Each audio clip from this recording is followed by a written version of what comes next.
What is up, my dogs? It's your boy, Mike Mason. Yeah, we're here for a special fireside chat, kind of a sequel to the demo that we did recently with the Frit stacks, the kind of like a vac stack with Frit. But we're about to take it to the next level tonight. This is a demo that I did, and I was kind of just excited to test this concept of making an Milli with Frit. I did one that was just round as kind of a test, and tonight we're going to share a dragon eye, and I'll share how I'm making the pupils these days, and then the setup for this, and then the encasement. Um, I'm really excited tonight to have my lovely co-host and life homie Carrie Hey Stroke with there. us. What's going on with you these days, Carrie? Just I've been, making stuff in the studio a lot lately since the Glasscraft and Beat Expo's over. I've been playing a little bit, but also getting ready for the gas conference, which is coming right up. Right, right, Yeah. okay. All right, well, I'm glad you mentioned the gas conference because we have something really special. Okay. First of all, the gas conference, you guys, we did an official broadcast for them back in 2017, and I mean, honestly, that changed my life. Like running with that after having the opportunity to film and share these flame demos where they had really kind of stacked the lineup with amazing pipe maker type people and kind of let them run wild to make pipes, two stroke, Piper Dan. Whole amazing one crazy collab night where AKM showed up. This was like a seriously awesome experience, and Yeah, it that was that kind of conference in Norfolk was just yeah. incredible. And then the year before that, to give you guys just like the miniature of history lessons, the Glass Arts Society they're like the oldest kind of nonprofit glass arts organization. They've kind of been here through the studio arts movement where these people kind of learned to make, our American version of dank glass, and came up with so much of, the whole industry as it exists. And then, more recently, their world is kind of starting to really, homogenize with ours. 2016, Salt makes a pipe on stage at the gas conference. And, this is a big deal. This isn't, and I can't speak for them, and I'm not even the right person to, because but essentially, it was a big deal when they kind of like opened their arms to this thing that we do, that many of us here in our community do, which is make pipes.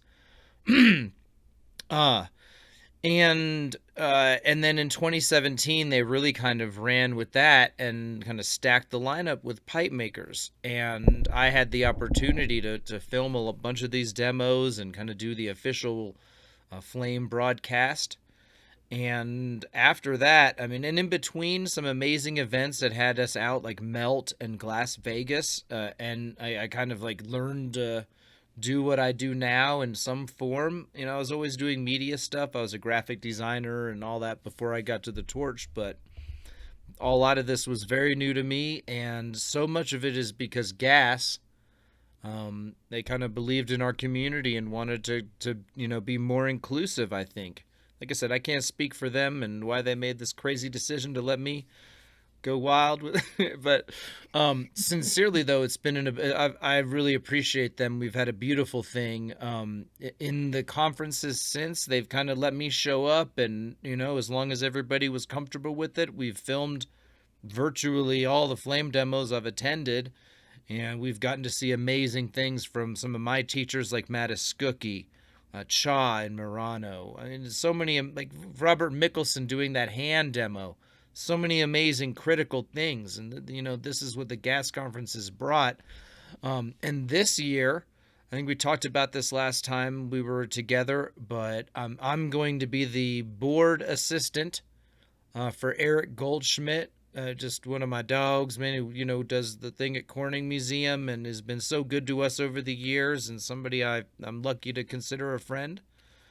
And And I'll be running a big giant screens for the audience, like off of my camera. Something we did at Melt one year, and it went great. Like everybody was really able to just see more than they'd ever seen before. Especially sitting in the stands, chilling. And we're gonna get to do that here in Tacoma. And then, okay, long story short, though, they've given me a pass to the conference to give away. So that's coming up in Tacoma next week, and basically this has been posted. We're actually recording this in advance because me and Carrie are going to be doing this conference thing next week, and but we really wanted to have a show to run. So this you can't enter this now; it's too late. But we're going to pick No the winner numbers. No now. numbers in chat. And yeah, don't put any numbers in chat. But anyways, this has been posted all over my social media, so a lot of you guys know about this. And I just feel like the right thing to do with these is to pick the winner live. So we have a spreadsheet with all of the dogs in here who entered, and these are all people who assured us they can actually make it if they're picked. And we kind of separated this because some people did mention that they had a preference, and it's like winner picks, man. If we pick your number that we've randomly assigned you by the virtue of spreadsheet rows, if you expressed a preference, we're going to go ahead and give you that one. Otherwise, we're giving away the gas ticket first, and then we also have a ticket to give away courtesy of High Volume Oxygen and my dog Roberto. R2 Data Glass, really cool cat. Is one of my favorite people, honestly. One of the few people I talk to almost every day, and yeah, man, he contributed his. Basically, he had already done a giveaway in Torch Talk, and then one winner couldn't make it, and then another winner couldn't make it, and then. And the truth be told, man, my shop mates really wanted to go, so he just gave me that ticket because he had already tried twice. And it was like, dude, I got two people who really want to go. Let's hook that up. And then, because at this point we had multiple tickets, because High Volume Oxygen had multiple tickets. My dog had tickets. And it's like, how many tickets can you give away at the last minute? So we kind of took care of a couple of those just in-house, so to speak, with people who are close to us. And kind of maybe we know of, maybe deserve something like this. And, but it's time to pick some winners. We've got two tickets to draw here. So we got two tickets to give away, even though there's like three people to credit. We wanted to shout out my dog Roberto because he's like, this is a really cool cat. I really do appreciate this guy, man. He's always posting super hilarious memes, trying to brighten everybody's day for years. It's something I really appreciate, and so I wanted to give him a huge shout out, man. What up, dog? Appreciate you, man. And let me pull up random.org, because y'all know that's how I like to do these things. Other than those ones we totally just gave away to my homies. But Totally random. Yeah. That is a big random. What's this fuss about true randomness or whatever? Anyways, all right, so, and how many numbers were in the spreadsheet? I don't remember. Do you have that open I still? pulled There it we back go. up. All right, so 28 entries we have here. 2 through 28. Oh, 2? Oh, yeah, okay, got you, because we did. All right, so 2 through 28. Here we go.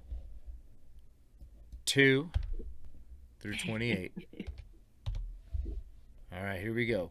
Clickety, clickety, clickety, clickety, clack. 15. All right, now let's see what we got here. 15 is motherfucking Cody Weisner, man. Now dogs, that Cody is actually somebody I shouted out recently because they came on to support my work, and they're somebody who is just cool as hell, man. He is one of the people that runs Fresh Glass Company. They make the dank fucking 99 ISO, so if you're trying to clean your rigs and all that, of course you can buy that shit on eBay for cheaper. But homies, have you ever like evaporation tested that some of that like 99% shit? I'm not trying to give you no sales pitch. I've done this. I've had like chalky shit on like residue left over from those. I was like, what the heck is this? Or the other one that I've had is that I've got stuff that doesn't evaporate quickly. And it's like, duh, no way this is 99, man. I know y'all motherfuckers are filling bottles with that 91. Anyways, Fresh Glass Company, dude, it's like there's somebody that I feel honored to work with because the guy's always been cool as hell, and but more importantly is that people in my circle like Shayla, Windstar Glass, Hick Dog, like all these people who have worked with them or taught out there at his space, in like out in Iowa, I believe. The Hazy Hideaway, I believe it's called. So if any of y'all are Right, out there in yeah. that area, man, like they do incredible things for 420, all that. This is turning into a major league shout out, but my I mean, boy, this is man, the top shelf. It's the top shelf ISO that all the shops pick up. I it was in a really is, shop yeah. today, and So, that's they had a little bundle anyways, of it. man, my dog runs that, but I just want to let's just congratulate the dog. Yeah, man, I think he'll be excited about this. I'm sure he's got somebody in his circle who he can hook up with this. So that's dope as shit. So that's the gas ticket. Um, Unless it's the DFO ticket. yeah, was it? I don't know. You tell me. Carrie actually made the I don't know. Let's spreadsheet. let's see who the next winner is, and then maybe that'll determine which one that was. Well, okay. I mean, Or but maybe he wants is to go this to the right though? DFO and Like, he didn't express a preference. He just yeah, commented, yeah. right? If Okay, there's cool. Just making sure. yeah, All yeah. right, so that's what's up. But I mean, no joke. I'm actually stoked for my man. Like, this is a cool cat. Um, and they always find me at all the shows and give me T-shirts and like they're the nicest guys. Like seriously, good dudes in our industry. Like family people, good people to support. So man, if you all fuck with shops or you just need some ISO for your own pieces, I'm not playing that fresh glass. That's the real shit. It's not like overpriced or anything. It's totally fair. It's proper. All right. Anyways, let's pick one more winner here. Yeah, if the next winner expressed a preference for gas, then we can switch that around because like I know Cody's going to the DFO, so it's Right a on. thing and a half there. But let's see what we got. All right, clickety clickety clickety clack. 21. Hmm. What's up with 21?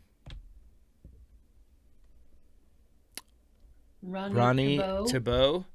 All right, and it looks like they didn't express a preference. Is that right? Didn't look like it. They just commented. All right, well, let's check out what kind of let's judge this homie. Let's I think that was from the Torch Talk thread. was So it? yeah. All right, here we go. Let's check them out. Oh Lord. All right, here we go. Let's hope his profile doesn't show anything Yeah, yeah. untoward. I mean, not to get political here, but that's a great one. Where'd it go? It disappeared.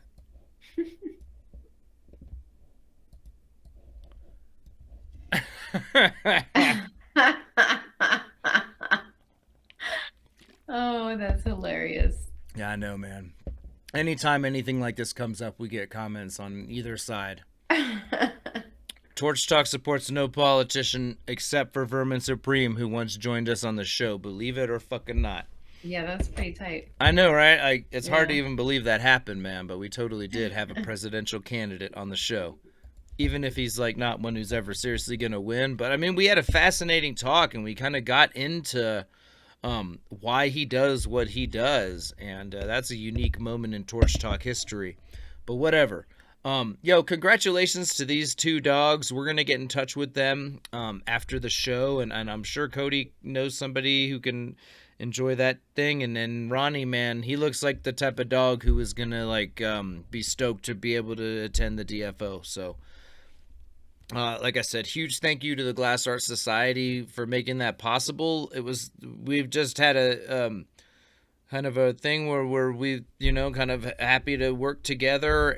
But that was more than I ever expected. They were just like, oh, and by the way, hook somebody up.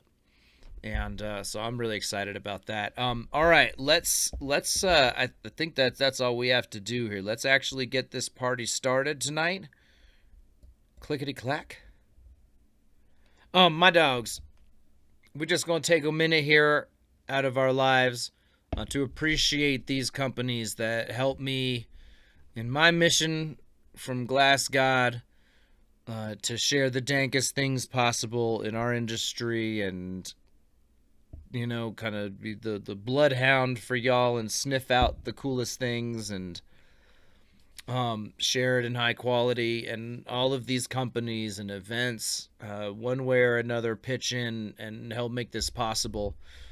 This is not some big money business. I still go into my pocket, for all the expenses involved and the time it takes to edit, is time away from the studio and all that. So I don't want to give anybody the wrong idea. But at the same token, these companies make it totally are the difference between being able to do this right and not doing it at all, because I can only give so much, as much as I would love to be able to cover this out of pocket, but I'm not some trust fund kid, so all of these companies pitch in a bit, and it really adds up to my ability to get, the essentials covered and get to all these shows and share really cool stuff with you guys. In this case, it's me, dogs. Um, That but Nebraska more winery shirt. more often we're sharing amazing things from all over. Anyways, let's get into what we're doing tonight, which is doing this Fritstack thing, and this is really similar to the start of the other demo, but I just thought I'd show you this part again because we're making a constriction in the handle similar to a one hitter. Just thought I'd show you all how I do that on a bigger piece of tubing.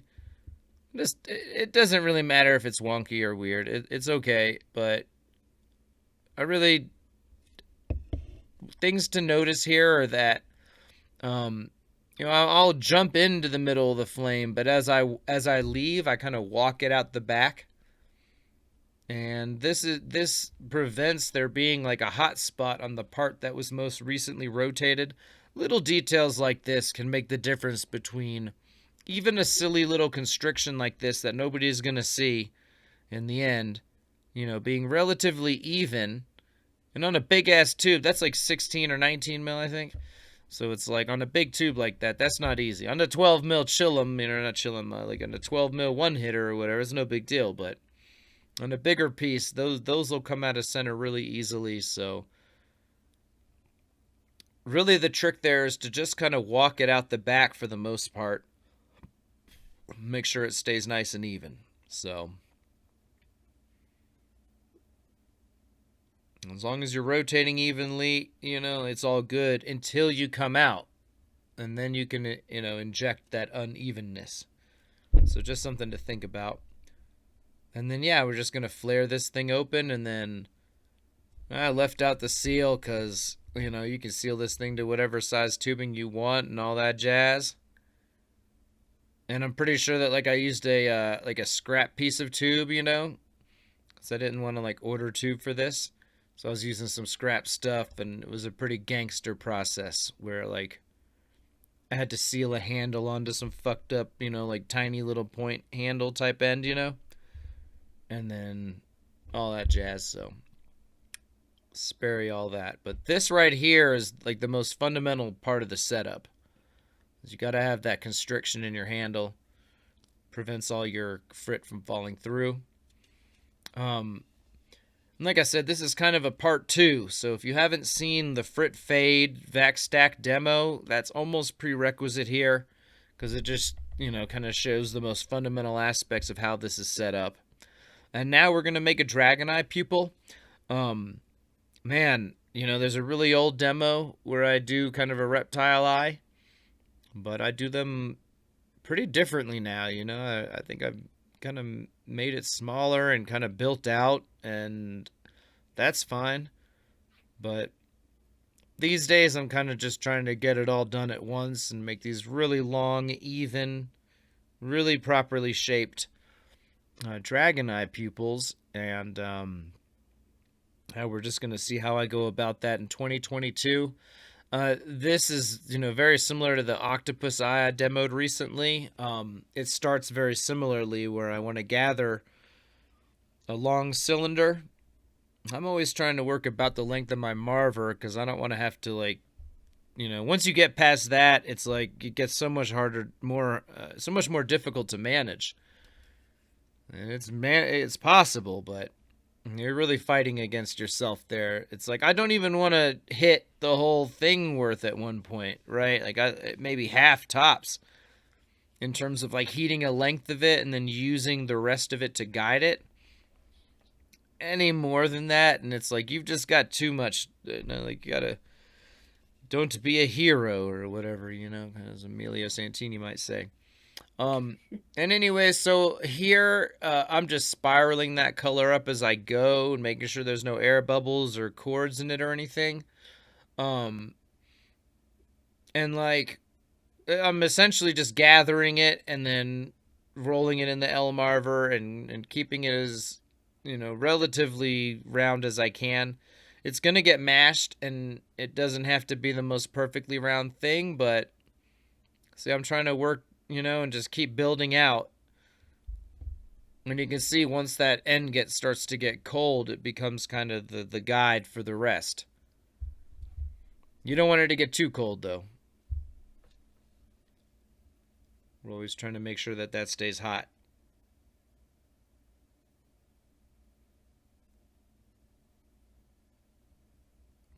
I'm working with Eclipse here, which is pretty resilient to reductive streaking, but any of these black colors that are good for Milli, like Jet Black is another one that I might use. The trick with these colors is to, first of all, crank down your propane. I'm running my Delta Elite at like 10 on the propane and like 75 on the oxygen. So I'm just like overwhelming it with oxygen. A lot of it is like, there's a lot of instruction about setting the torch, but the thing that people oftentimes overlook is setting the regulator, because you can save yourself a lot of trouble by limiting the fuel at the regulator versus dealing with it at the torch. There's another thing that I think is important that a lot of cats, like some of y'all know, some of y'all might not. On a surface mix torch, like most of us use, like these GTTs or Bethlehems or anything that's not a pre-mixed torch, where it's mixing in the barrel before it exits the ports. Very close to the torch face, the gases haven't mixed yet. And this is like a pitfall that happens with all kinds of colors. Anything like a striking color that's meant to be kept oxidizing, environment, all that. Really classic mistake folks make is working too close to the face. Because on a surface mixed torch, you've got these ports of oxygen and ports for the fuel, right? And if you work too close to the face, like they're both shooting this shit out and it's combusting and mixing. But if you work too close to the face, the mix hasn't fully like homogenized yet. And even if you're running, all the right settings, you can still reduce your piece out because the gases haven't mixed yet. So like you're exposing it to these like an excess of uncombusted fuel molecules. I don't know. I'm not like the physicist here. So, but that's the idea. Like is yeah, like of course you can set your flame to be oxidizing. You can set it to be neutral and you can set it to be reductive. But altering it at the regulator can have much more impact, especially with that fuel, which can really get you into trouble. And again, too close to the face. Don't ever work too close to the face. First of all, beginners shouldn't be working too close to the face anyways. I can't believe how many posts you see about like, oh, I got glass in the ports of my torch. I don't know. I've glassed my torch like 5 times in my 10 years or whatever on the torch, and like every time it's just popped right out. I don't know how these people are doing it, that it's getting fucking gouged in there. Like they've really got to be working close to the face and like smashing it. I don't know. But there's just no need. Your torch face is not a marber. Yeah, work a little further out, dogs, until you really have that control. And that's just a safer zone. If you work further out, you'll tend to boil less and burn off less dichro and all that too, right? Of course, yeah. It's a little more gentle out there. So there's a whole bunch of reasons to just stay a little further out. Yeah, I know that's the jam zone. It's like the pit if we're gonna use like a concert analogy. You know what I mean?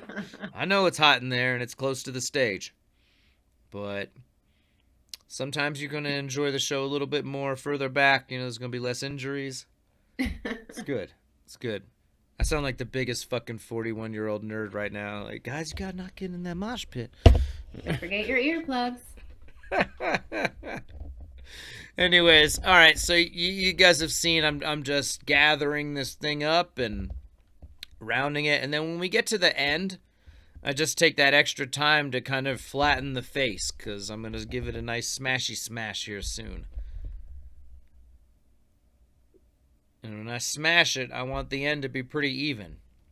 It's just bullshit I'm gonna have to correct later if I don't correct it now. And this is definitely the easiest time to deal with that, so kind of thing.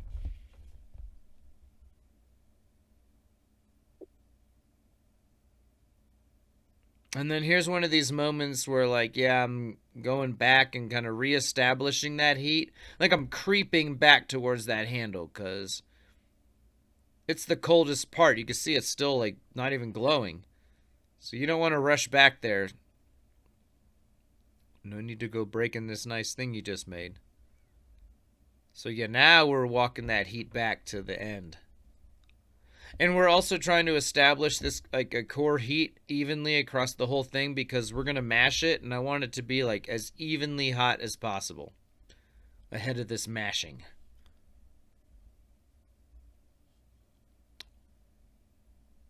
Let me smash.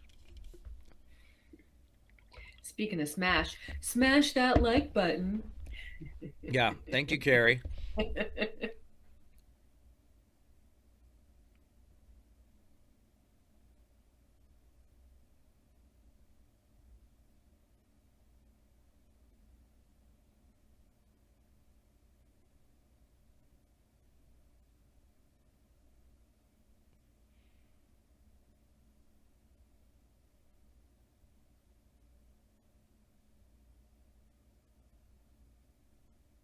I assume if you're all joining us that you're already subscribed to the Torch Talk channel and you get notifications so you know when we're going to go live. You won't miss a show. You can join us in the chat when we are live. This week it's going to be a premiere. Is that right, Mike? So there'll be a chat, but we may or may not be there. That's right. We're recording this in advance with the magic of editing. And yeah, man, you know, I keep saying this and I've been trying to live up to it. You know that we really want to be live more often, and we've been doing a lot better about that here in 2022. And you know, it is what it is. It's a difficult thing to be live week after week after week, especially when you have these events to travel to and cover. But so we're fighting the good fight to be live as often as possible for you guys again. I mean, that's what I enjoy doing. It's not like it's like some albatross or whatever. It's just it it really is difficult to get all the stars aligned, and then at a certain point I kind of really kind of got into this notion of quality over quantity. You know, like I really want the artists to join us. I really want to be able to take the time to think of great questions for them. You know, they might not all be like that, but I've gotten to the point of holding back material until I know I can get the artists with us and really do the best show possible with it. So yeah, there's all these reasons it's been harder for me to be live as regularly as we used to, you know, when it was a little more colloquial. And you know, now I feel a higher bar of quality, and that makes it more difficult to be as live as often. That's the most honest way I can put it to you guys. And then life gets in the way sometimes too. That's a factor as well. Anyways, as you guys can see here, I've been establishing this nice core heat, rounding it in the marver to kind of cool the surface and let that heat move to the core. And I'm just going to get this bad boy as hot and floppy as I possibly can. And then I kind of do this in steps, you know. I'm like wonk, wonk, wonk, wonk with my parallel masher.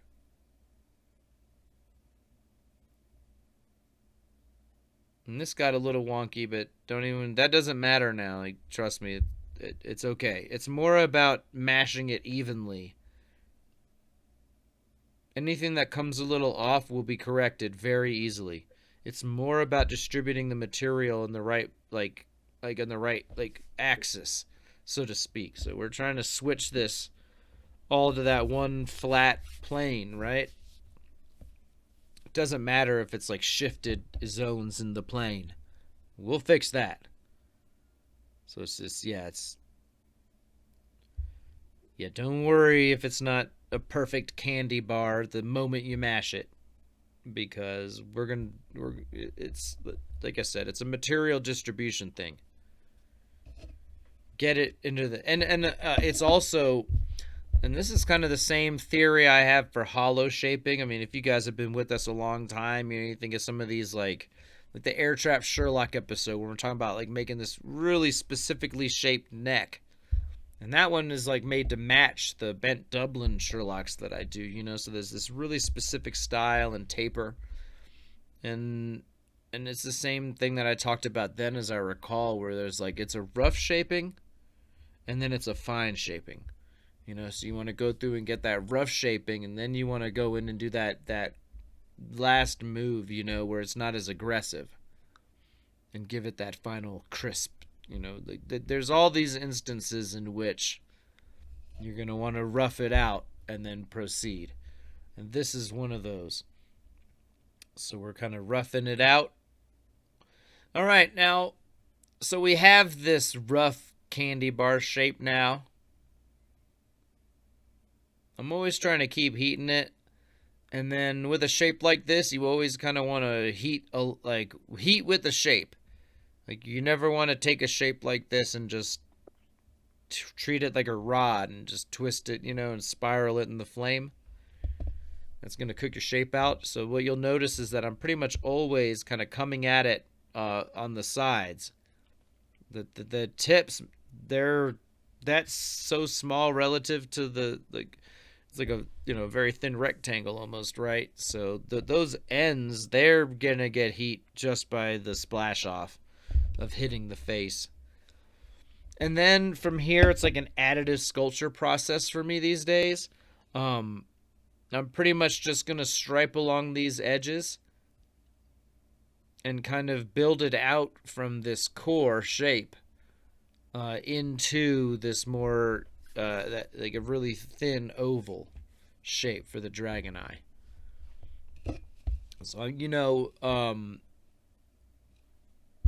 it's one of those questions of like, should I edit this or leave it in real time? And I left this and the encasement in real time, just so you guys can see exactly what kind of goes into these.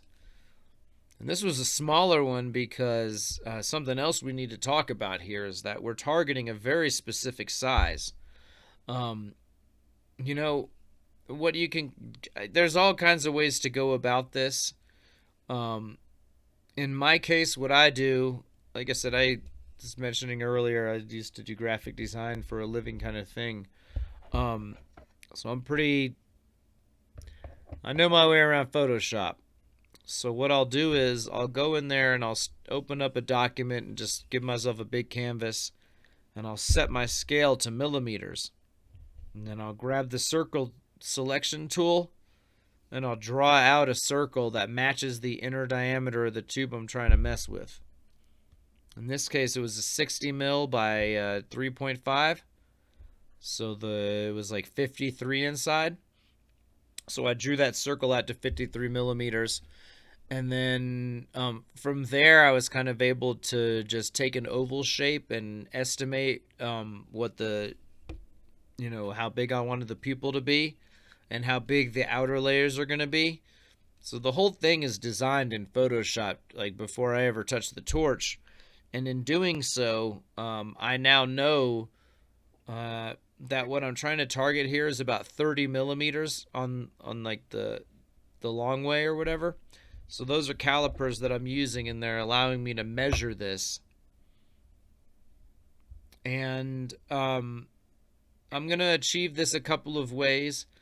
First of all, like I know that like there's this certain size diameter round that I gather to, to make a pupil, and it's like a little, like I had one that I'd already made, and I measured it, and I forget it was like 40 or something like that, and I was like, okay, so my standard one, I need to downsize that, like 25% or so. So I started with like a round gather that was close to like 10 or 12, like my handle, and then once I mashed it and then got that layer on, that's when I grabbed the calipers, and I wanted to see how close I was, because that's going to dictate how I build this out from here. Um, but essentially, I'm just trying to cook those layers in that I added, and then I'm going to, okay, in this case, see, I've got a little stringer here. What I like to do is I like to cook that added glass in as best as I can. Um, with the flame. Sometimes I'll use a hand torch if I need to, but like I'm trying to get it mostly cooked in, and then I want to look and see what crevices remain, because there'll be like a divot, that you can kind of see, and then I'm just gonna fill that divot with a stringer, and it's just a matter of laying this glass in, cooking it in most of the way, and then stringering the rest of it in to get to like, really close to the shape that I want, which is just a continuously rounded out oval here. So we started with that little like candy bar shape almost, and I'm just going to keep striping it out and making those striped layers thinner and rounding them out in this marver as I go, and reinforcing this shape where they evenly taper towards those ends. And then another piece of advice I don't even, it's hard for me to even explain it. It's just always switch your rotation or your marvering around. Like I'm doing a lot of marvering this way just as I'm getting this laid in. It's a really basic part. But when I'm actually trying to reinforce the cooked in shape, I'm always going to do some of it with this hand, and then I'm going to switch the hand and approach the marver the other direction. And somehow, some way, even though my left hand it just feels so much less natural, the stranger, as some of y'all might call it. Anyways, it's still like approaching it from both sides. It somehow, some way, really helps me maintain a super even result. Even though that like my right hand, is like the go-to, and what I write and draw and everything with, or tool with, all that. Somehow in these moments, like heating it the other way, heating it from the other side also helps mitigate the effect of gravity.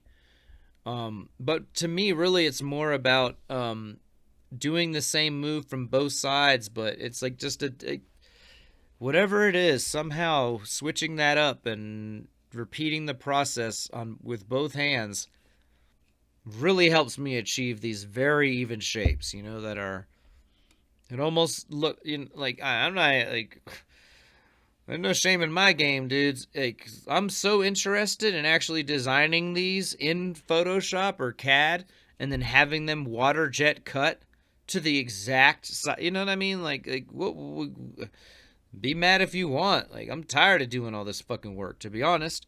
It's one of those things where, like, if you can do it, like, what's the shame in getting a mold or doing this or that? Like, Choff, for example, a lot of the pendants he does now, he has these core shapes for the bears and the this and the that. And he mashes them into that graphite, and then he does spend another hour or so shaping on it and adding to it and carving on it. But like the mold eliminates like so much of his work. I'd kind of like to be that guy. It's not happening. I don't really, it's so much, to go through, but in any event, what I'm trying to say is that like I'm able to achieve that level of evenness and cleanliness. Like a lot of that is, it's just like switching that rotation back and forth for whatever reason. I find that really evens it out, even though I feel so much less natural, going at it the other way. So just something to think about. Don't be afraid to switch that angle up. Get out of your comfort zone. Maybe it's just a me thing. Sometimes we just like have to work around our limitations. Mattis Cookie was telling me that he has some kind of eye issue, and when he does combo seals that he's really good at, like he aims slightly off to like purposefully overcorrect for his vision thing he was telling me. Hmm. It's been a long time. I hope I'm remembering those details right, but yeah, it's like, I mean, not to get philosophical here, dogs, but that's life, man. Fucking just figuring out how we're fucked up and then like figuring out how to not do it anymore, whatever. I don't know. That's what self-improvement's about. Now in this case, guys, I noticed that the top was getting a little the diameter was different. So I'm actually striping in just some super thin extra glass and then cooking it in and just kind of doing my best to make sure that that side stays at the same diameter through and through. Because, what'll happen is if you don't do that, it'll get fucked up. You'll have one end with a smaller pupil and one end with a bigger pupil. Nobody wants that.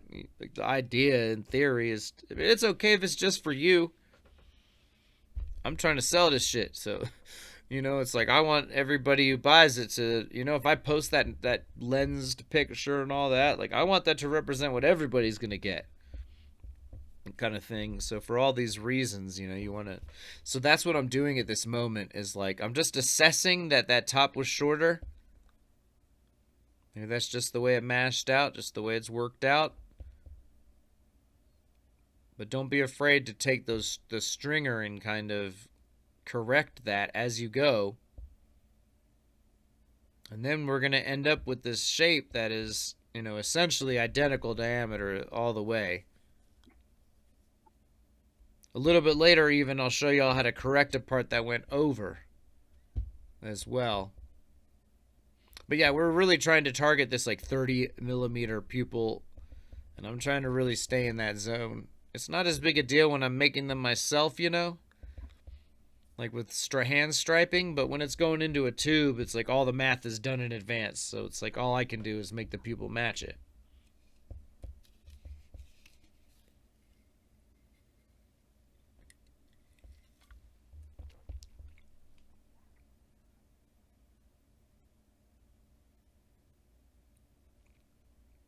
So yeah, I'm just always trying to reinforce this even, always back and forth and back and forth. Even if just one side is hot, it's like doing the other side, the movement on it, like cools whatever has come through to it, and then it's almost acting as a guide for the other side. So it's like even if I'm just have one side hot, like I'm going to the other side both to cool it and, like I said, to use it as kind of like a guide of motion. So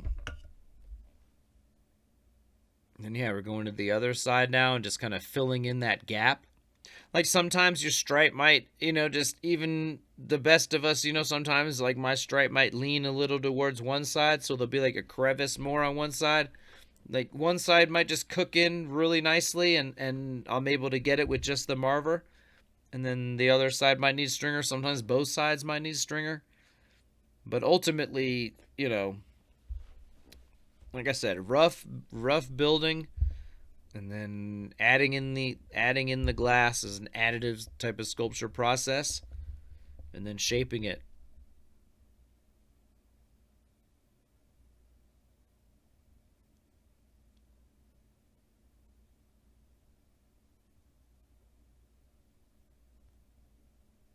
And again, very high oxygen pressures here. Very low propane pressures here. And that's how I'm able to work this jet black or eclipse this way, are the two that I use for pupils. This is eclipse. But this is the same way I'd work jet black. Jet black's a little more sensitive, but as long as the pressures are right and everything, I have no problem making a pupil and being able to work it over the course of an hour or so. In order to build this out, and you never see any striations from the stringers or anything like that. Now, in the times when, for example, like we had a liquid tank one time, like they delivered this tank and that thing built pressure really slowly, and we had everybody in the shop was working at once, and like all of a sudden I start seeing all these gray streaks in the people, and I realized that we had beat that tank down to like 50 psi or something, you know what I mean? And like, so I was getting nothing, and the color all fucked up. And so yeah, it's like these colors can go bad on you, but like I was talking about earlier, especially if you cut the propane at the source, so to speak, by turning it down at the regulator, it really precludes a lot of that happening.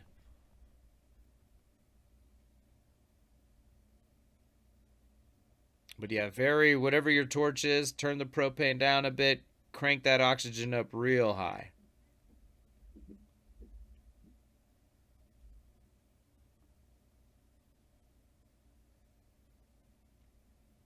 Oh, so we're really starting to get to this nice even shape.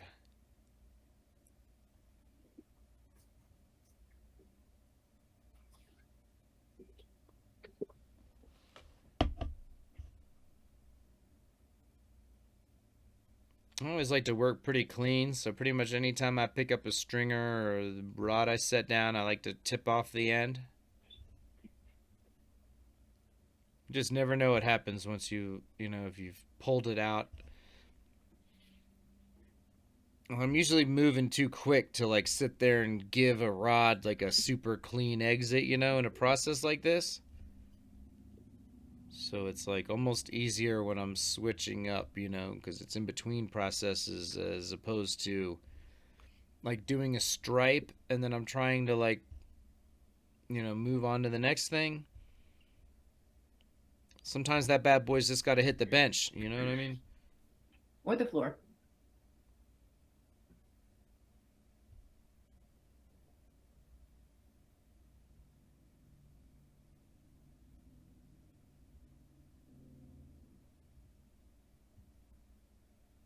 All right, so yes, similar thing on the other side.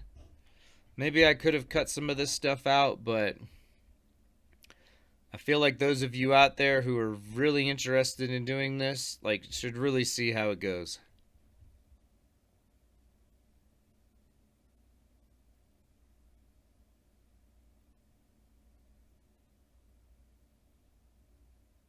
Are there any blacks that you'll totally avoid for encasements? Every black except for Eclipse and Jet Black. Okay. Yeah, like some of them are just not made for encasement. Some of them are like Raven, for example. It's like I couldn't even tell you much about it. I just know that like it's shockingly stiff. It's like I don't Better know. for And then sculpture, maybe? yeah, a lot of the other ones they're thinner or they're like a lot of like boros like I guess what I'm trying to get at is that a lot of blacks are actually hyper saturated cobalts and such. Mm-hmm. And that's fine for most things, but murrine, where it's really getting pulled down and thinned out, you want like something that's a true black. And it's probably Raven's probably one you could use, for example. I don't know, but a lot of them, like blackjack, for example, it's like a striking black, whatever. Like I've used it as like an accent layer for eye pupils, um, but it's just very thin. It turns almost brown. You know what I mean? Like it didn't look good. Hmm. I just needed it to darken that outer layer, though. It was fine for that, but in terms of like actually being black, no, I would never use it for a pupil. Now here I'm getting the end, and when you get the end, like it's always a little bit of a weird place. So like you almost like remember when I was flattening the end of the round thing, by rolling it in the marver and hitting the end. That's the same thing I do with blow tubes. You know what I mean? You get the end hot, tap it in the L marver, and then ream it, and then by repeating that and heating a little further back from the lip, any unevenness gets, worked into the tube and then reamed out. And by repeating that, you end up with virtually a stock tube. And it's the same process here. Like, I really heat that end, and then I, kind of use the rest of it as a guide now that I've set the shape essentially. And I'm just like wonk, wonk, wonk, wonk, kind of almost shape it a little smaller. And then I push it back, and that brings it back out. And after I repeat that a few times, it ends up perfectly matching the rest of the shape. So that gives me a really good guide for the shape that I've created. Now, if this were a pupil that were going into a striped build, I would handle up to the other side. I'll share a quick tip for that. Instead of using a big handle that you're going to use for the build, use some small glass right out the gate. Like, use a 7mm rod and basically glob. I was popping an air bubble there is what I noticed. There was like this little tiny air bubble. So it like, if you see that, like, and it's cold, like, you can just use like a tungsten pick or something like that and just be like, pop. No problem. I think it was like air that was actually in the color, you know what I mean? Like, I didn't trap any air. It was just some air in the color itself. So these things happen, especially if you're fucking with glass alchemy these days, but whatever. In any event, okay, I was mentioning when I handle up to a build like this that I've really gotten really proper. I'll use like a 7mm of clear or something like that, and I'll put the clear on in a smaller way, and then I'll really cook that in before I seal a big handle on. Because when you try and seal a big handle to a shape like this, like, and I've shown this in other demos, I like to kind of pre-shape the handle and all that, so it kind of, the end of it almost matches what it's about to seal to, right? And that's great. But it's so much easier if you just use a smaller rod and add the clear to the end, really get it cooked in nice, and then you've kind of got like a nice, like a cone coming off of it that you were able to establish much easier. And then you can seal the big handle to that cone and come right up to the thing. But at least at that point, the edges where it approaches the pupil and all that are really just like gorgeously cooked in and all that. It's so much more difficult when you're trying to seal like a 16mm handle to something like this, But that's what you have to do, because that's what you're going to be building the Milli off of. So it's a whole different ball game. In this case, I still could have done that, but I was like, man, this is just going into the tube. So I was just being really careful there to get the back end really nice.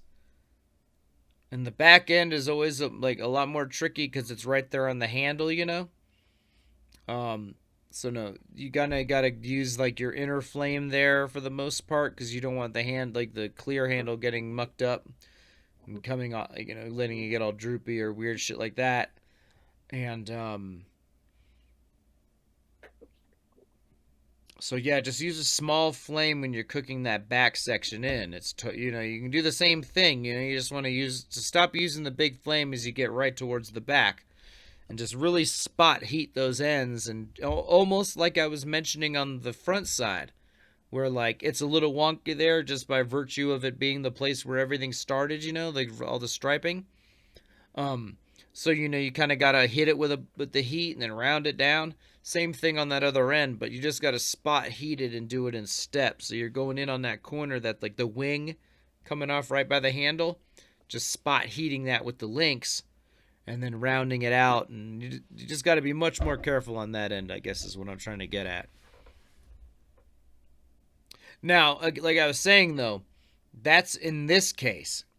If it were the other way around, like for a striped build, like I said, I would add the bigger handle and then get that other handle off, and then I would have a nice handle, and I'd be able to give that end the same treatment as the front, and I could be much more aggressive.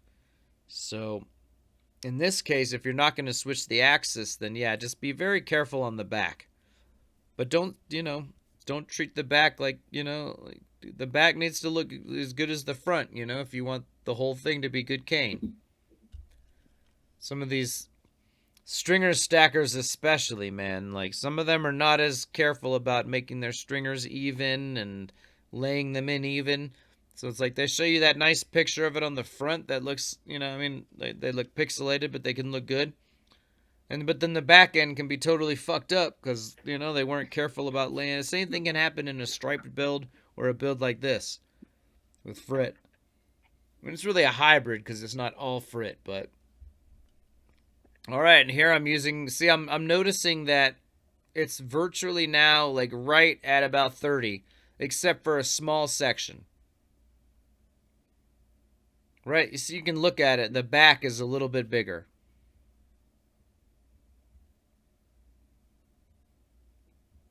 I think I'm going to even it out and then pull it down a bit. It's so close now that if this were a striped build, I'd be like, all right, let's get that handle on there, switch to the other side, get that bad boy in the kiln.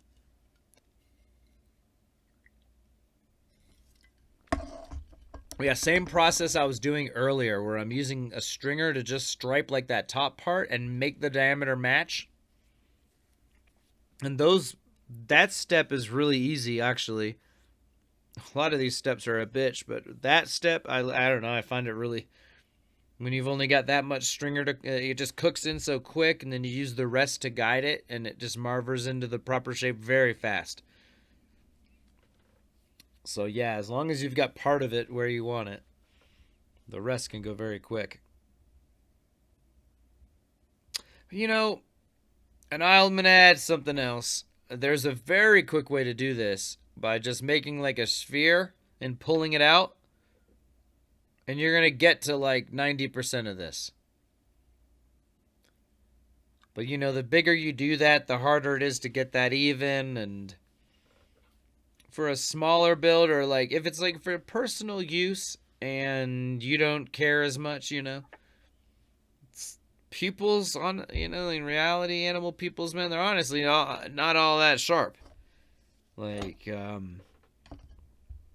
there's something, it doesn't always got to be Mike Mason precise, frankly. Like the almost digital level of precision I've been going for is some people are doing amazing work with this and being able to blow these things up. Like my dog, Jason Quintano. Yeah, shout out, dude. You know what I mean? But like, if you're making production stuff, this or that, like that level of precision might not be necessary. And in that case, you don't got to do all this as much. But I thought I'd show you guys, kind of and still this whole thing, man, this is like an hour. It's not that big a deal. Yeah, I can knock out a round one in 25 or 30 minutes, but that. Isn't there just some like ribbon cane that you can buy already made? Yeah, I've heard about that. Yeah, I may have even been accused of using it. But yeah, I don't know nothing about that. Yeah, there's like China flat cane you can use maybe for the octopus eyes or something apparently, but I don't think I've ever seen anything that would allow you to do this. So yeah, that product only exists in the minds of jealous haters. Sorry, I had to bring that up. Yeah, no, man, what a joke, dude. Holy shit, I don't even want to get into it. It's like, Yeah, goddamn, no. though, man. It's sad when a competitor has to lie about you and make up totally nasty stuff, Like I do, like in my heart, and I'm not scared to tell you who we're talking. We're talking about Cheryl Bot, Icy Bot or whatever. And like this woman goes around on the internet claiming I use China black for the pupils and all this stuff, and it's like I wonder if I've actually lost any business as a result of this person lying about my work in the biggest places possible. And I mean, huge shout out to the admins of the Maca community for shutting that shit down. But at the same token, you know what I mean? A lie gets around the world before the truth even gets its shoes on, or whatever the saying is, right? And I wonder, if this has actually cost me any money. Because this person is out here making up crazy stuff. And The whole thing is a real shame, man. It takes a real despicable person to lie about their competition. And I don't care if this person claims they're not my competition because they don't sell Milli the way I do, but they teach this process and they sell this Milli to anybody who asks in private, to the point that the Beat Expo once called them like the iMilli hookup for the industry. Right. So like, why is the iMilli hookup for the industry lying about my iMilli? I don't appreciate that shit. So yeah, man.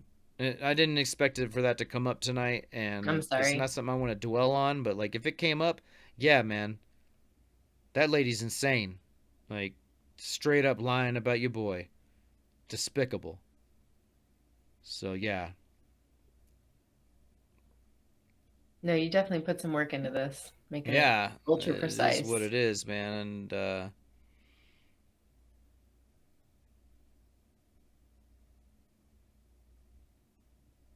yeah, don't get me wrong, we having fun with that shit. You know, me and the dogs, we all laugh about it whenever I'm making a pupil. You're not wrong to bring it up. It's just, yeah, since it came up, I'm gonna tell you, man, this lady is a disgusting liar. She's been lying about us for years, to be honest with you guys. She once accused us of being like discriminatory against older flame workers because we didn't film her booth at Glass Vegas one year. But like, we're Yeah, not I there to don't know that film I've ever booths. seen you guys film booths at We're not, Glass yeah, like we're not Vegas. there to do that. Like this person has had it out for your boy for years over the most insane nonsense. And I don't want to dwell on this anymore. This is really negative. I don't want to muck up my show with this. I want to talk to you guys about glass, not about the. It just is what it is, man. This is a business that attracts all kinds of personalities, and yeah, gotta be prepared to deal with insane people or people lying about you and lying about your work, and that's anything, man. Pop your head up these days, and there's always somebody trying to play whack-a-mole and put you down. So big shout outs to anybody out there who puts themselves out there as a glass artist or anything you're doing. I respect that very fundamentally. It's never been harder to put yourself out there and share stuff than it has these days.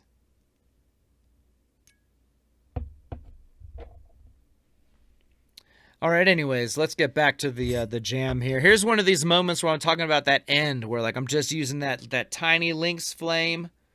We're just taking our time on that end because it's so close to the handle that, you know, the amount of time, it's like what's that meme with Matthew McConaughey in that movie where they're talking about time dilation. He's like, this little maneuver is going to cost us 20 years. You know what I mean? Like, that's what it is. Like, if you go in on that fucking end with a big ass flame, like, that little maneuver is going to cost you 20 minutes. You know what I mean? Like, kind of thing. So, yeah, just be very careful on that other end. But again, like I was saying, if this were a striped build, I wouldn't even be messing with that end that much. I would be roughing it out, but I would be kind of like counting that I know I'm gonna have a bigger handle on the other side later, and then I'll be able to go in and perfect that last 10% or whatever. You know what I mean? Like I can leave that rough until the handle's switched. But in this case, that's not really the case. And I think here I'm just gonna. I was like there's this little divot or something. I didn't like it. So at this point, if you're just filling in little spots, it's very easy because everything else is like so set that all you have to do is and then cook it in and wump wump wump wump, and the rest of it'll kind of just blend it in. The onomatopoeia of Mike Mason. Yeah.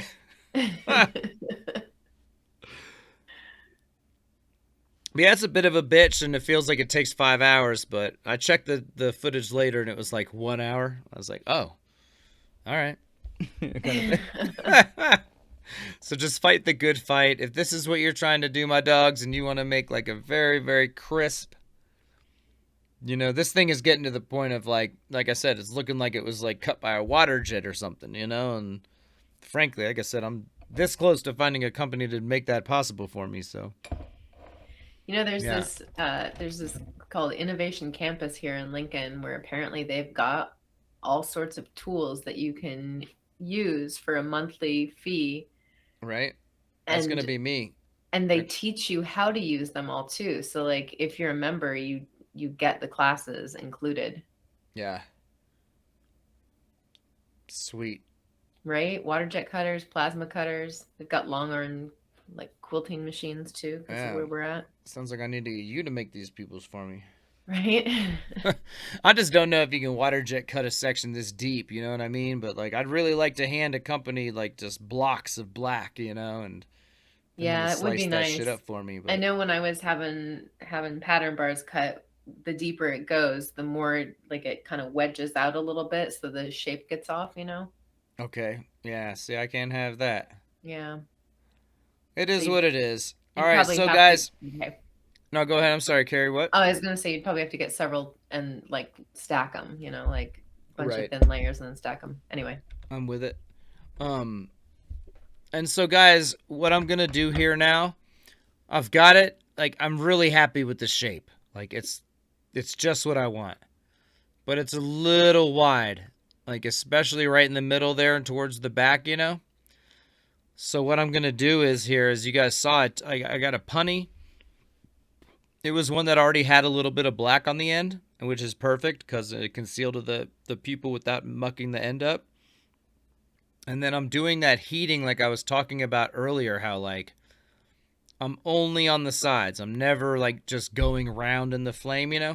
So it's just I'm trying to put even heat into this, and because it's this shape, you have to kind of work one side, flip, go to the other side, flip. See this? Like I'm very quickly flipping it around. I'm never just like rotating around because it'll round it out. You'll just lose your nice shape that you worked hard to make. And so yeah, I'm just getting it nice and as evenly hot as possible, and then I'm giving it like a little bit of a tug, just to draw the diameter out just a bit, just so that this whole thing is like 30 on the dot. And then the cool thing about doing this is that when you draw a shape out, it kind of does like it naturally sharpens the edges a bit. Like I don't know if it's just like by virtue of the diameter changing or what, but like yeah, like it almost like helps you sharpen things up just a little bit. It's kind of cool. So like there's no shame in that. And so yeah, here this is that, like I said, back and forth and just flip to the other side, flip to the other side. And just repeating that process over and over again. And then now that I've pulled it out, like it's a good opportunity. Just a few little gentle rub, rub, rub, rub. Just make sure everything is nice in line, really even. And then just tap that shit off because it was pretty much just a cold seal. And there's very little to clean up because it was just black on black.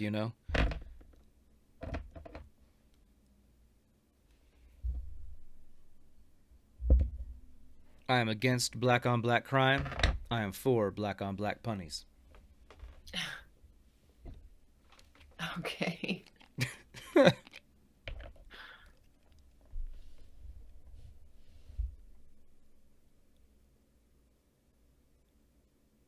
You don't know how many times I've wanted to burst out into song tonight already. Oh yeah?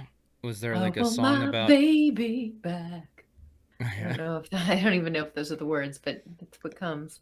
what part inspired this? You said black on black.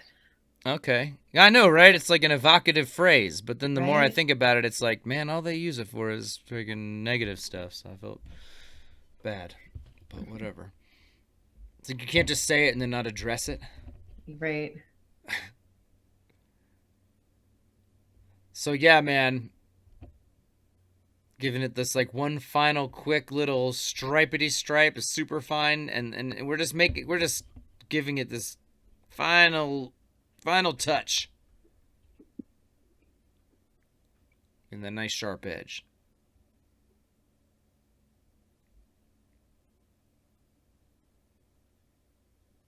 I gotta step away for a second. All right. It's just me and you now, dogs. Anything could happen.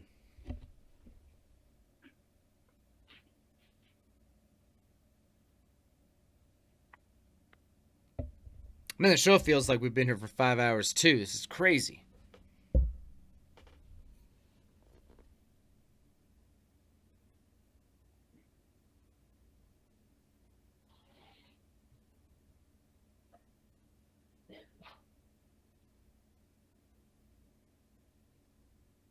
Oh yeah. All right, and now, yeah, we are now very close to the shape that I'm really after. And like I said, man, you can just take like a sphere and kind of punny up to both sides and pull it out and get really close. And but if you really want this like truly very specific shape, and this is the way I go about it, and it really is getting there. And it just takes time. The bigger ones even take me a bit longer just because the additional layers take longer to cook in, kind of thing. But this is a good approximation of how I'm achieving these very specific shapes, in significant length here in 2022.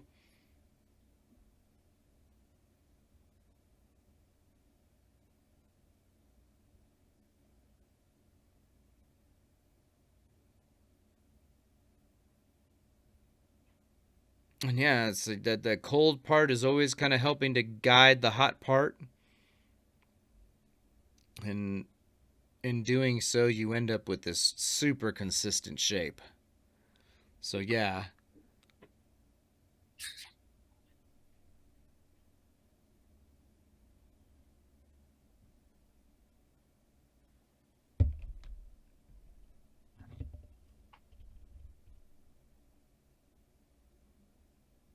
Hello.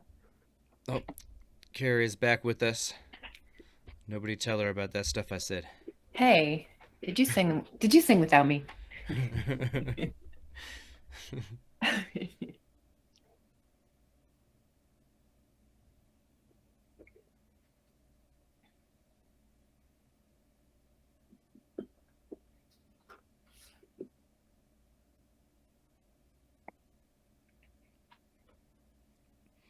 All right, look at that, guys. That's beautiful. That is a very specific shape. Looks very aerodynamic. Yeah, yeah, good way of putting it.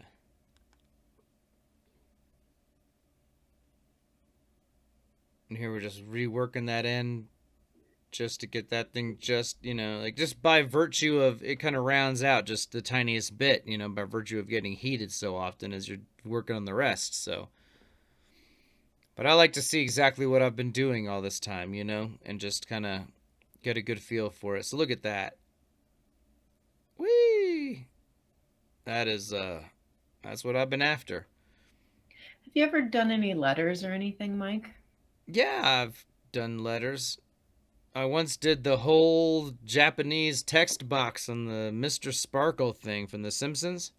Oh, really? And then a bad batch of jet black made me abandon the Homer head.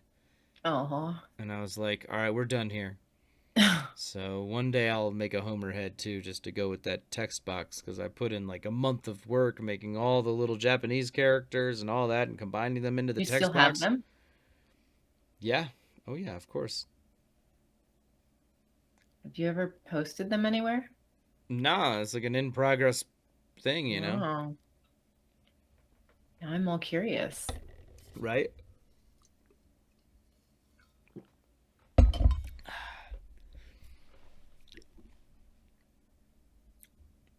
I don't even know where they are. It's around though. All right, here we are, giving it that final heat. This has got to be close to the very final heat.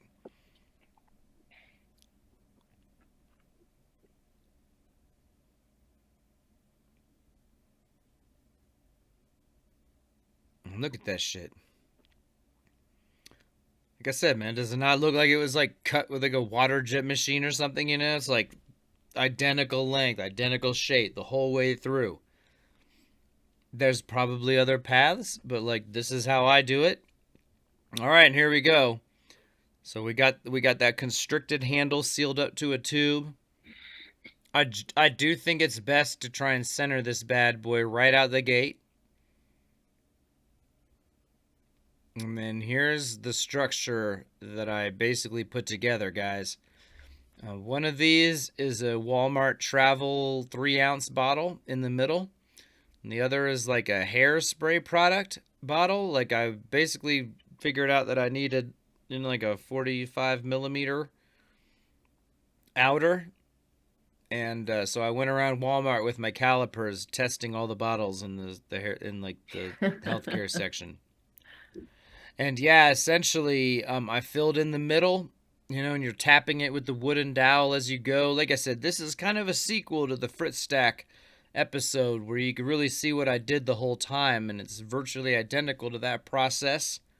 I filled it in with clear frit at the top after it was all filled in and tapped down a billion times, and then used aluminum foil to seal it up so I could get it into the kiln. And now we're going to start the encasement. And yeah, this if you do your job right, this foil is kind of a bitch to get off, but whatever, just take your time. Boom, there we go. All right, so proceeding from here is a little different because we got to close this thing down. And how do we close it down with all that clear frit? Right? Because that clear frit is free to move. Mm-hmm. Here's how. We bust out the hand torch on that shit.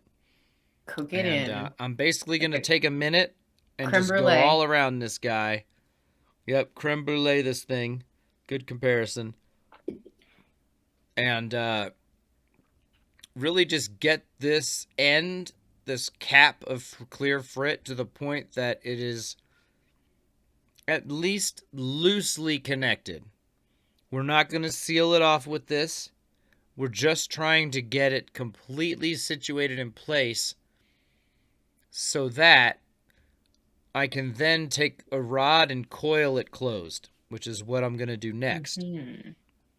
But what I want is all this frit to stay in place, and I want some freedom of angle as I do that, because there's no way you're coil potting a shitload of clear rod onto that without moving it around a bit. So yeah, just take a moment here and cook all that frit in. I'm going to step away for just one moment. But yeah, you're just going to watch me cook this frit in, and then I'm going to set up and basically coil pot it closed. And that's the next move, because we're going to close it down and vac it down. I mean, just like a vac stack at that point, working it in bands. Essentially, at that point, it's no different than like a 60 millimeter honeycomb that I do all the And you time. had this in the kiln for a while, yeah? Yeah, to be clear, after I put the foil on, the foil cap is so that it can go into the kiln and everything stays put.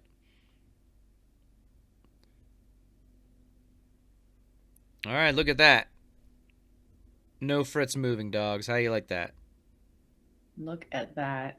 It didn't even take that long, you know what I mean? But like the middle is important, and then the edges. Really make sure that it seals to the edge. And from there, you want to keep it upwards. I'm not trying to drop this whole thing out, but...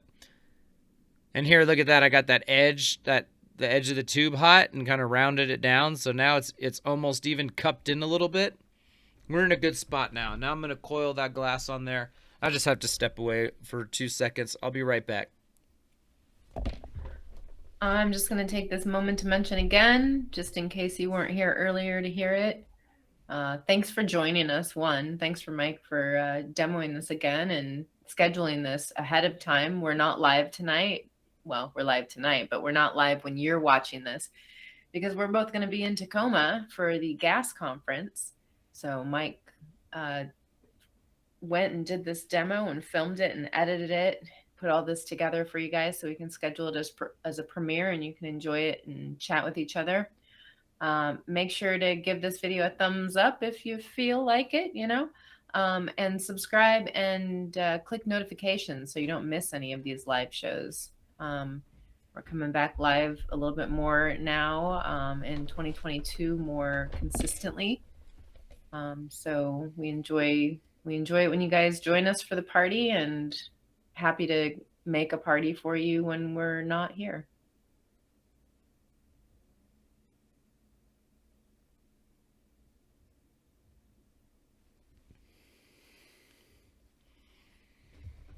All right, I'm back up in this Welcome back. What'd I miss? Don't tell him.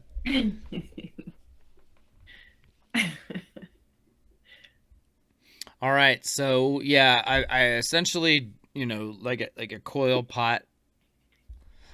One thing is I'm always, as I was doing the coiling, I'm pushing down as I go, just to push it onto that frit, Pushing down like into into the top the of the frit. tube. Yeah. And then yeah, now that it's all there, I really just want to cook it all down. Um, anything that it was probably sealed, but I wasn't 100% certain about some areas that had some crevices, so I just went through and like almost wiped them as opposed to laying glass. I'm just kind of striping it around just Like to make sure everything gets smearing it. closed. Yeah, smearing it would be a good word. I think maybe I'm hungry.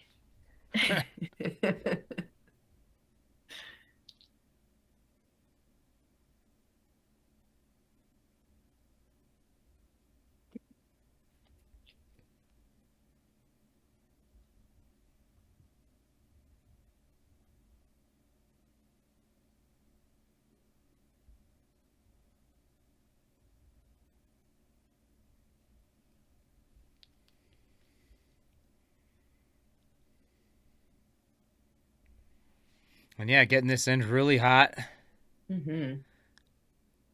and kind of rounding it down.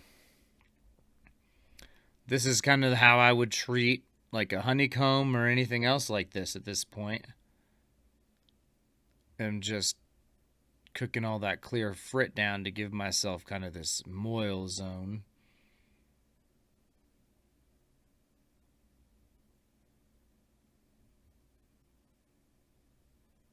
There's always some weird stuff on my tube, yo.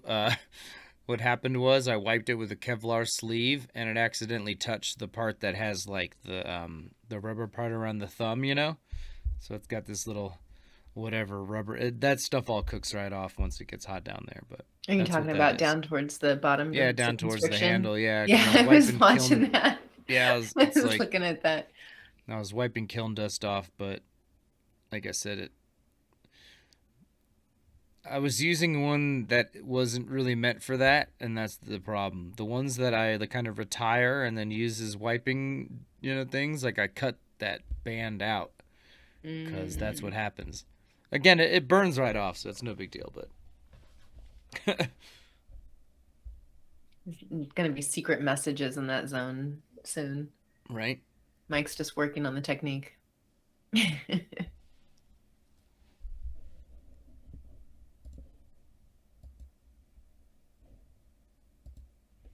All right, so um once it's closed down, like as soon as like all the air is closed, I'm kind of hitting it with that vacuum. Um at the time that I do that, everything on that end is very hot. So it's almost like a freebie because you've gotten everything so hot to close it down that like that part vacs very easily. And then from there, I'm pretty much just gonna be working it down in bands. No different than the one where we did the tubing last or a week or two ago. Um, it just takes longer and it takes more time, and it's a great opportunity to mention like the buh thing, which is building up heat, is what that stands for. And it's this concept that Matasukuki teaches that he adapted from Boyd Suzuki. And it's Boyd does it in the furnace, and he uses multiple flashes in the furnace at certain depths to achieve this very specific core heat in the piece that he's trying to flare or achieve a certain shape with. And Matt has kind of adapted it to this methodology for like smaller reheats instead of long prolonged heating sessions. So instead of sitting there with the big flame the whole time and just trying to rage my way through it, like right now I'm down to a lynx. Yeah. And you can even see it in the reflection on my visor, actually. It And looks like that dank heat. yeah, well, and that's what I call it. That's my thing. But what I, call dank heat is a core heat that has been built up. So it's really just a bastardization of this term for sure. Um, and that, to Mataskookie, it just means taking multiple sessions of heating to achieve this really dank core heat.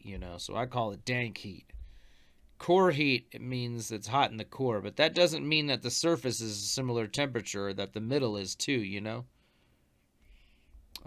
Dank heat to me means that the core, the middle, the surface, they're all in a very similar range. And that is when glass wants to move evenly and be round and be happy and behave the way you want it to. Oh, behave. Yeah. Yeah. So this notion of building up heat, I think, is really critical. All right, and then this is how far I actually got before I put another handle on. Because once I get about that much, it's going to start to droop around too much if it gets hot enough to actually encase all the frit. Now I have a question for you. When you're doing a honeycomb with the backstack, does it shrink as much as it does? Like it No. looks like it shrinks quite a bit with the frit, like Yeah, no, noticeably, yeah. exactly. Yeah, the frit shrinks quite a bit, and you need to think about that. Like, if I had realized that, I would have potentially maybe made my pupil even smaller. Because the pupil came out pretty big relative to the rest. Hmm. Yeah. And that's because it shrunk down quite a bit. Yeah, there's a lot of airspace in there for it to get Yeah, I rid of. mean, and it's like I tapped that bad boy down, I tapped the shit out of it. But there's still like enough, there's a difference in terms of that gap. It does shrink down a bit, in the comb thing, but I pretty much fill those spaces as best as I can. And it should, in theory, especially on the outer, be down, like I'm sneaking stringers in there and all that. So it's not shrinking down as much. It's just, yeah, that is something to note that your pattern, there will be some shrinkage. So, yeah, get all George Costanza on you, but shrinkage is a factor.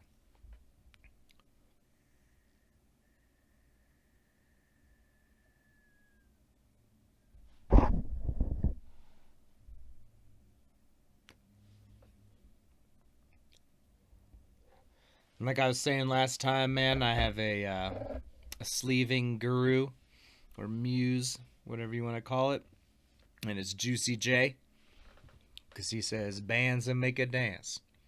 And what we're trying to do here is really, really, really, really, really specifically heat a band of glass because it really needs to get loose. I mean, it's no different than like the vac stack, right? Like when it starts to feel a little loose, the inner core has laminated to the outside and has gotten hot enough to be loose, right? So, same thing here.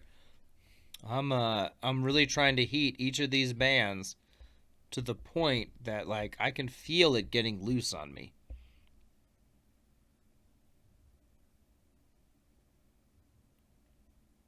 A lot of my rotation here is kind of back and forth. Back and forth. When it gets this hot, it can be you can induce a lot of twist if you just sit there and rotate. I mean, you can kind of check yourself and all that, but like, for example, if you've ever watched somebody do a vac stack on a lathe, like a big ass vac stack on a lathe, there's an inherent twist as it goes. Even on a fucking lathe, there's still some twist to it as you go. So like, just rotating and trying to check it with the other handle. I mean, you do what feels best for you. Right here, I'm kind of into, for just a minute there, you could see I was pretty much just in drive. But other times, man, I'm really trying to switch into this back and forth as I feel it get looser and looser. And that's, to me, is a more safe rotation. It's a little less even, but it's much more controlled. Um, and it's something like Kiva Ford taught me, anytime it gets to that point where it's a little hard to just keep going, and drive or whatever, like just go back and forth, back and forth. And in general, you should be able to maintain quite a bit of control. Um, I'm constantly switching my hand position. It's just like whatever feels comfortable to me at that moment. So there's no like one way to go about this, in my opinion, at least.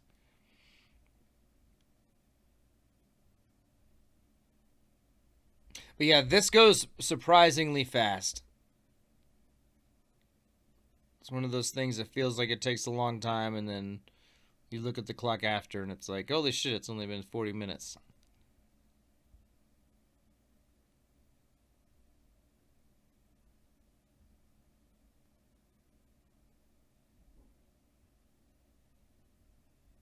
Now, some of the diameter drop you're mentioning, Carrie, is just from naturally letting it draw out a tiny bit as you go, which I don't mind. Like, the other option there is to purposefully add a little bit of force the other direction to mitigate that shit. And like you oftentimes want to do that. Like if you're blowing a bubble or this or that, like your hands have this kind of inherent tendency to want to drift apart a little bit. So like you almost have to fight that by applying a little bit of positive pressure, with one hand. Um, you kind of need to do that here too, but at the same token, I don't mind if it draws out just a tiny bit. Like if it's drawing out like that like if I'm letting that happen, it means it's fucking really hot. And that to me is a good sign. So I'm not 100% certain that all of that diameter shift is just from like frit sucking in. Some of it definitely is though. And it's a factor, like a big factor. Like your pupil is going to be bigger relative to the rest, if you don't account for that. So, and then, as I approach the end, guys, how much of your clear frit you want to cook in is kind of up to you. Um, I like to cook a good bit of it in because, like, you're like chasing the middle. Like, if the outer looks good, the middle isn't good yet. Like, the part that just looks good on the end, right? So it's like you really do kind of have to work past the good shit into that clear stuff if you want to be sure all of your pupil is properly sealed down. So I'm going to take an extra minute here and really kind of make most of that clear frit, the buffer zone,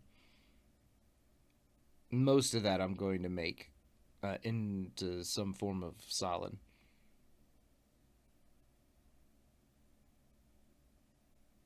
Now I have my vacuum on a foot pedal and I'm running it most of the time. The only times that I stop is when I like go back to reheat the other end and such.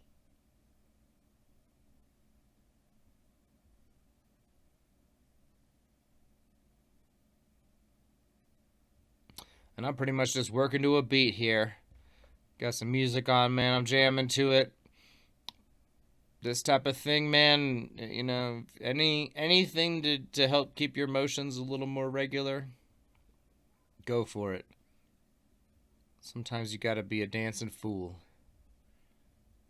And to be perfectly honest with you guys, I'm not certain I really trust a glass blower who doesn't fucking dance on the torch. Like, that guy's probably a cop.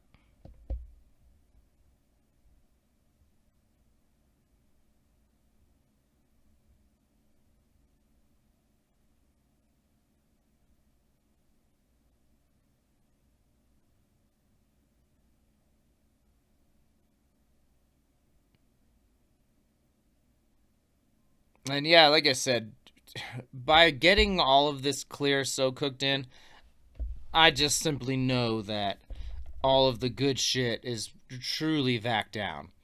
Because even if you were to do like less than that, oftentimes what you'll find is that some of the middle still hadn't cooked down yet.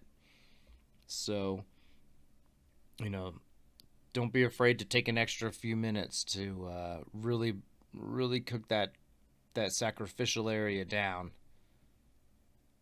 so that you know you're getting 100% of the good shit. One thing that there is like the tiniest piece of paper towel in that blowhose boot, right ahead of the vacuum thing. It's just like one little tear kind of folded over, enough to keep any kind of powders from going through, but enough to like not really impede any type of airflow. I'm using a vac stacker by Jason Gordon, which is not like the craziest pump, but it definitely hits properly. And I've got it going in like full rage mode here. It has an adapter with like a kind of a relief thing, like on a vac stack you might not need that much pressure. If you're trying to sleeve like a Riticello, you don't need that much. Here, crank that shit kind of vibe, because you really want to pull that frit all together and make sure that it gets extremely hot and extremely happy under a really proper vacuum, so that any fucking air comes out. And the resulting cane is like, on this pull I did have like a couple of little sections where like there was like some little air lines, like in the outer bits of the frit, like just the tiniest little sections. I don't know what happened there. I don't know if it was air actually in the frit itself, or if there was like a little tiny streak where air got trapped. I don't really know, but we're talking like 95% virtually air free, like more air free than a striped build. I actually lose a good bit of that, even though I pulled that boot off and I tapped it, and you can see just this little tiny pile of powder. That's that stuff that boot caught. Kept that shit from getting into my vac. Anyways, yeah, we're gonna get this other end hot, and then I'm almost certainly going to pull off the end with the constriction and stuff, just because that's the jankier shit. I gotta get rid of that. Whenever I'm rocking the fucking Daft Punk mask, I'm always tempted to do the narration with like a vocoder, Now we're going to institute the core heat. But that shit would probably get old after 30 seconds, so didn't do it, but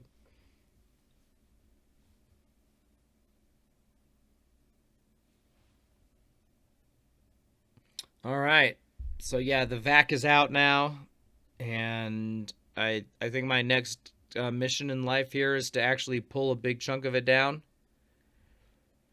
And like I said, I'm always gonna go for the part that is on the bridging side, or the sacrificial, the side, by the blowhose, essentially, where if it's a honeycomb pull, I've got the bridging structure or that sort of thing. So I always want to get that off, because that's the more sketchy side. So if I can pull that side first, problem solved, The rest of it is really happy, and we got a great handle seal, everything about it's cool. Now with a pull like this, it's just what I was talking about before. That buh thing, build up heat. When Matt, this Cookie, and Boyd and them talk about it, they're doing hollow work at the furnace and such. I think it's more important, vastly more important, here in the massive solid game. Building that heat up and really letting it take time to soak in, so that the core is properly hot. You see people that make Milli, and sometimes they put up a dib sheet and the canes all look wonky and fucked up. Like, that's just a matter of them not building heat up and getting that shit like really nice and like evenly taffy. And that's just time. It doesn't matter how aggressive your torch is. Like it simply can't like X-ray through this glass. What it takes is heat and time. Roger Paramore, one of my teachers, man, he had a great analogy about building up this core heat. And he described it as like a dance party. And you got all these molecules of glass, right? And on the outer surface, man, the motherfuckers are getting hot and they're fucking dancing, dogs. They're cranking it, man. They're like 3 fucking rolls deep. They're going at it, man. They're fucking hot. And then in the middle and towards the center, that heat hasn't soaked in yet. Those molecules are still chilling, man. They're still on the wall. And here what I'm doing is, you can see I keep fucking raging this one section. Now I go back to this other part just to make sure that other end is hot. But what I'm doing is I'm just repeatedly raging this section right off that other handle, and then coming out and rotating it, just letting that heat soak in. So as that heat soaks in, man, that middle layer, yo, it's fucking catching the vibe, dude. The pills are kicking in. They're fucking jamming too. Like, oh shit, hell yeah, dog. All right, fuck yes, we're in this. We're in this pit. And then, as you get to the middle, those molecules are like, oh fuck yeah, this is my jam too. Okay, all right, we're in this now. And then before you know it, everybody is high on drugs and dancing their ass off. And that's what you want. That's dank heat. And in solid work, like I said, I think it's even more important. All right, we're ready to pull now, man. But like, if you guys can tell, I'm taking this motherfucker to like the edge of my ability to control it. All right, now this is almost like pulling a point. You want to do this like initial, very slow pull to set the shoulders. And then you want to do a bit of a longer pull and cool it down to set the fucking diameter and the wall weight. And then you can draw the rest of it out. Same thing with this solid shit. Like, you want to give it that initial pull to kind of get everything moving and flowing. Let it cool down, let it even out a bit. Give it a little bit more of a pull and get close to where you want it to land. And then you really want to start cooling the middle and giving it that pull. If you've ever watched the Starship homies, man, they've got this the fucking lift and all that, like it's a massive example of this. And they've got like compressed air thing on a nozzle, and it's like sometimes they're using the hand torch to heat it so it'll pull down more evenly. And then when they're ready to set the diameter, they're using the compressed air to blow on it. And these are like the steps kind of in a nice pull. So, but don't rush it. You know what I mean? Like, what I call it when you rush it, I call that the fool's pull. It's like fool's gold, I call that the fool's pull. Because, the glass is starting to move, it feels loose, and you think it's ready, and you're like, I don't want to fuck this up, so I gotta go. And then you go, and then it comes out a little chunky and shit. Yeah, that's the fool's pull. Because you rushed it. I don't recommend anybody actually break Milli down that way, but it's kind of one of the easier ways I've found when I've got these giant sections that I simply can't get both sides of. And then boom, there we go. And that's the result, y'all. Fucking icy fade dragon eye. I was pretty stoked on how this came out. Something I'm looking forward to explore in the future. I want to do bigger layers on the outside on the next ones. But I thought this would be something really fun to demonstrate for you guys and kind of show you exactly how I adapted this frit stacking for hollow into solid, and how we get it out of the kiln and get it ready to actually vac down. My dogs, these sponsors that we're taking just a moment to acknowledge, man, they help me get to all these shows, and then they really help me justify taking time out of my busy life to edit this stuff. And anytime I'm sitting here at this computer editing video, You know, it's not torture, but at the same token, I'm not in the studio making money for me and my family. I've got a daughter in college. This all, still comes out of my pocket a bit. And I really love what I do, and these homies make it possible to run with that love. So I want to take a moment to thank them. And thanks to all of y'all out there, because if we didn't have a dank audience enjoying this and making this a party for me and making this something positive for the industry, I just don't think it would all be possible. So it means the world that you guys are all here, and it means the world that these homies pitch in enough and see fit to, support this work, because I genuinely love it. I work very hard to make all of this possible, but it wouldn't be a thing if it weren't for y'all, and if it weren't for the dogs pitching in, to help me get to where I need to be to do this. So, hell yeah. Major shout outs to them. Major shout outs to Carrie. Let me throw the homegirl up here and give y'all a check in. What's going on over there? Can we not hear you anymore? What happened? That I can you Oh, hear there me you go. now? I can hear Okay. you now. There you go. All right. Yeah, I was wondering. I was kind of talking with you a little bit, and it didn't seem like you heard me, so I don't Oh, know. interesting. Yeah, now you've been So, muted. I don't know. You all muted right. yourself. Yeah, No yeah. worries. Sorry. What were you It didn't talking show it. about? Was it Uh, important? no, I was just, interjecting song and dance mostly. Oh, okay. That's probably why I muted you. No, I'm just playing. Yeah. I'm just playing. I didn't do it, I swear. No, I think I did, and All Google right, just word. wasn't showing it. Yeah, because Yeah, yeah, it yeah. happens. Anyway, All right. Hey, I really appreciate you being here with us tonight. Thank you. Thank you well, for hey, keeping me on thanks for all track. your work. Thanks for getting this all done in the lead up to you leaving tomorrow or the next day, and Yep. thank you to the audience for joining us. I'm glad that Mike was able to get this all together for you guys so that we've got something for you on Tuesday, and then Hell yeah. next Tuesday, the Tuesday after that, maybe we'll take you on a hike or something. Yeah, I don't know. It's hard to say what's going to Rooftop happen the hike. week after, but I really wanted to get something fun up for you guys. This has been kind of my personal obsession since we did since I worked out the kinks on the basic frit stacking for tubing. So, anyways, and I was stoked to share this. Man, I hope you all dug. Really appreciate you guys out there.